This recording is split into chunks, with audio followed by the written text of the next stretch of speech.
So you can help us. We have National Convention. You can join our foundation. We have internships for legal.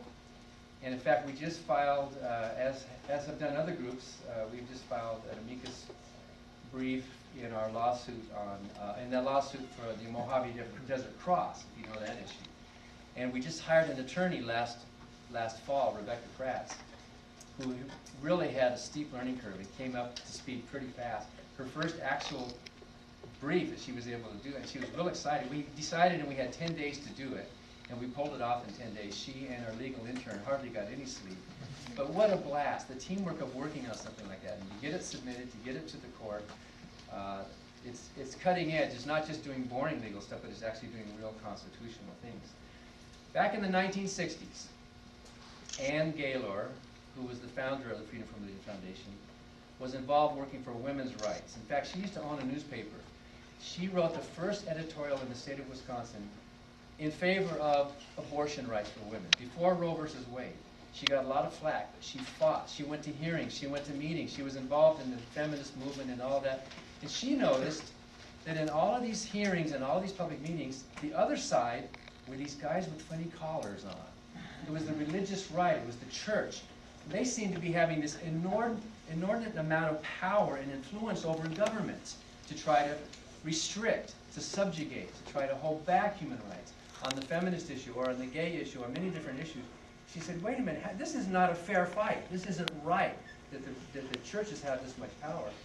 So she started editorializing and writing about that. Her daughter, Annie Laurie Gaylor, who was a high schooler, who was also marching with her, they decided to protest. They went down to city council one night, and there was a prayer by a priest opening the city council meeting. And they said, this shouldn't be that. This should be in a public city meeting. Why are they having a prayer?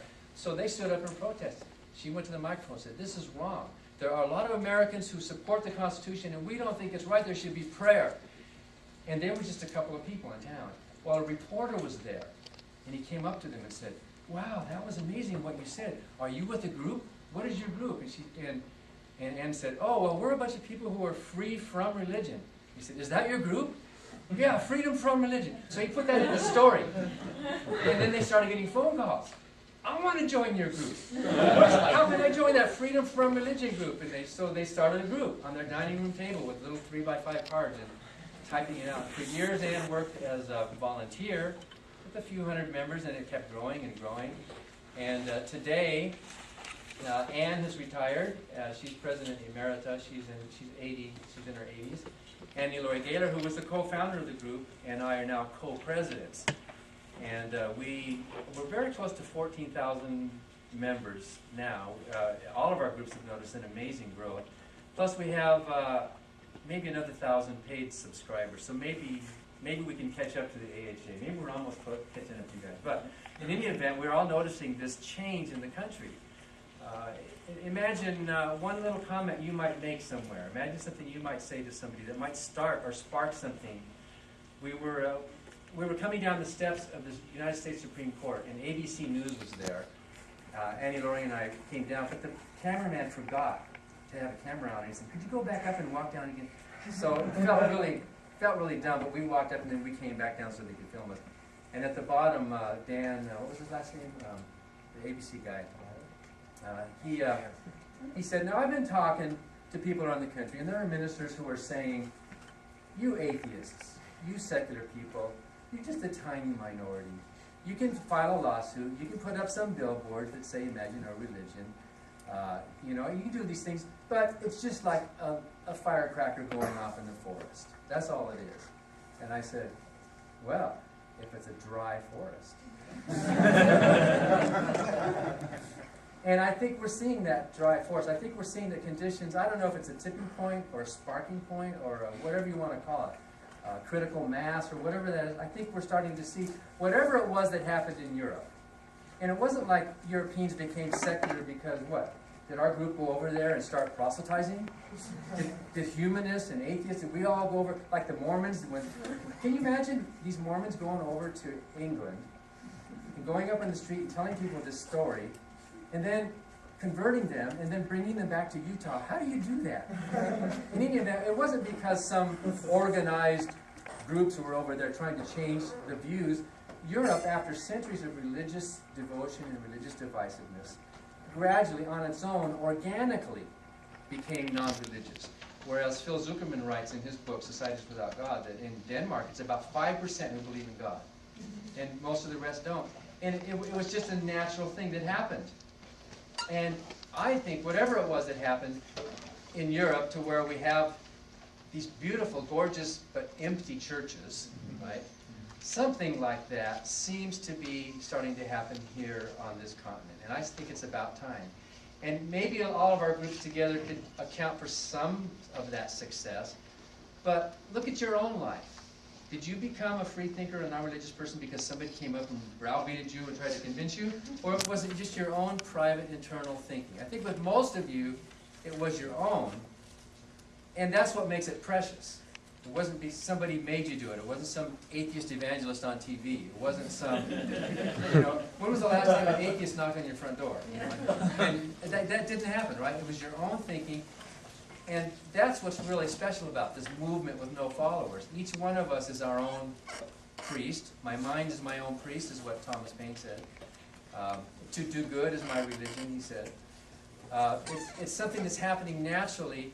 Maybe we can ride it or nurse it, I don't know, whatever. But it's an exciting time to be alive, to see maybe that corner is starting to gradually be turned. Some people have suggested, yeah, but what if there's another big national catastrophe? What if there's another big thing that happens that turns our country back to the right? Well, look what happened after 9/11. Yeah, the right wing came back a lot, but a lot of people credit 9/11 with getting them to think. Like what Dawkins said, 9/11 was a faith-based initiative, when you think about what happened then. So maybe there's not that much to fear, but those of us who want to provide resources and materials, it's one thing to say, the Bible's contradictory, right? How many of you have said that, right? Well, how many of you can show that, right? Some of you can, right? There are books and resources. Of course you can. Harvard Divinity School, of course. John told me that, was it about at least half of the Divinity School don't believe in God? At least? Probably closer to 2/3. Wow, isn't that something? I was expecting when I went there to meet all these religious, we went out to have lunch, and it was like being among friends. Isn't that something? So the Divinity School people were more on my side than on Dinesh D'Souza's side. So that tells you something's happening in this country, and you all get to be a part of it. And you are, I don't think you are the future leaders. I think you're the leaders. This is the world now. It's you are now the president and the leaders of this group. So anything our group can do to help. The Freedom from Religion Foundation has an arrangement with the secular students, with August, who, by the way, paid his dues, started a group right here, and has now become a royalty in the Free Congregation. And Amanda, and if there's anybody to bow down to, nice to meet you. And Hemant, and all of you leaders as well. What you can do is tell people about the other groups, and invite us speakers. There's a speakers bureau on all these things. And the Freedom from Religion Foundation raised money specifically. Twice a year we send out a fundraiser to our members, giving them options. Most of them pick general or legal. But we also have 2 or 3 other options on there. And one of them last year was to provide speakers to the Secular Student Alliance groups. And a lot of people gave to that. So we can get there. I or Ellery Shemp and maybe some of our other speakers can get to your campus if you're limited for funds. Just ask Liz